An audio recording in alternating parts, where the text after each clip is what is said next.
Divide, distract, dominate. Mm. For centuries, that has been the playbook, and it is still working uh, with a dangerous level of efficacy today. Uh, and in today's climate, it's important to point out that this is much bigger than immigration. It's much bigger than one election. It's bigger than a single slogan on a red hat. It might be the oldest trick in American politics. Um, the battle tactic of divide and conquer, a strategy that's alive, well, and thriving. It's how the powerful stay powerful, how the wealthy stay insulated, and how millions of everyday people are turned against each other while the people at the top profit from the chaos and division. This is the playbook. It has never and seemingly will never go out of style. So let's start with the obvious. What's happening right in front of us? Republican governors like Greg Abbott and Ron DeSantis loaded buses full of vulnerable Venezuelan asylum seekers and shipped them to cities like Chicago with no plan, no resources, no coordination. Then, when those same cities struggled to support thousands of people overnight, they turned around and said, see, the Democrats can't handle immigration. Create the crisis, sell the outrage, and the fallout is exactly what you want. Poor, mostly black communities already fighting for scraps, blaming other struggling people for their problems, not the powerful people who manufactured the problem in the first place. We watch history continue to repeat itself, and this isn't new. Divide and conquer has been backed into this country since its inception.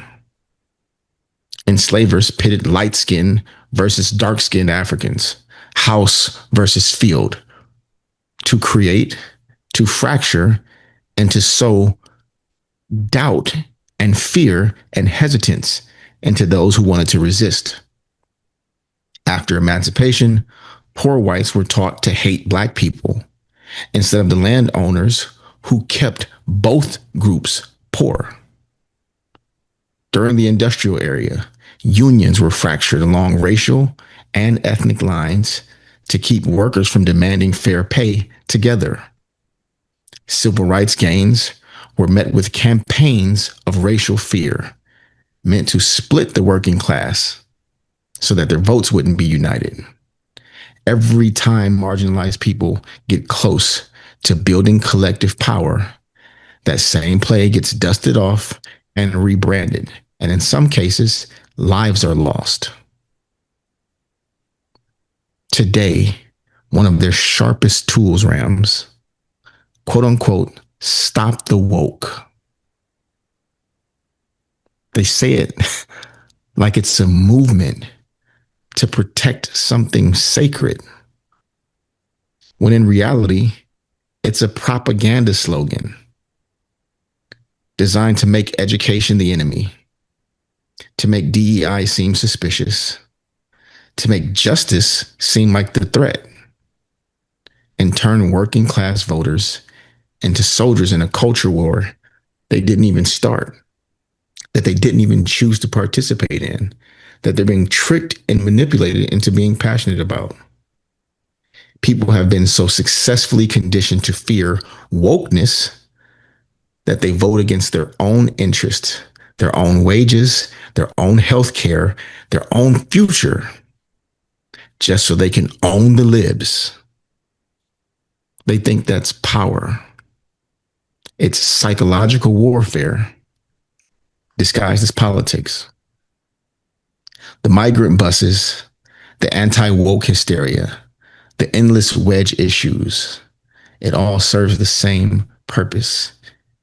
Get people looking sideways at each other instead of up at the people actually pulling the strings. Poor black communities in Chicago fighting against and resenting poor Venezuelan families. Working class white people resenting immigrants. Working class Christians resenting the LGBTQ community. Christians versus Muslim. Straight versus gay. Everybody fighting over crumbs while the wealthy and powerful keep the whole cake. They've successfully turned the victims into the villains. And they use that outrage as currency. And every election cycle, they cash it in every time successfully. So here's my clapback. This is not just politics. This is 100-year-old strategy, centuries old, just wrapped in a new slogan. They don't actually care about woke. I'm sure most of them don't even know what it actually means. They've just convinced successfully millions of people to vote against their own interest, to fight the wrong enemy, to fear the wrong neighbor. The enemy is not the immigrant. It's not the teacher. It's not the LGBTQ plus IQ plus kid. It isn't the protester either. The real enemy is the system that manufactures division to protect the powerful. The day we stop falling for it, the day we look up at them instead of sideways at our neighbors, is the day their entire playbook collapses.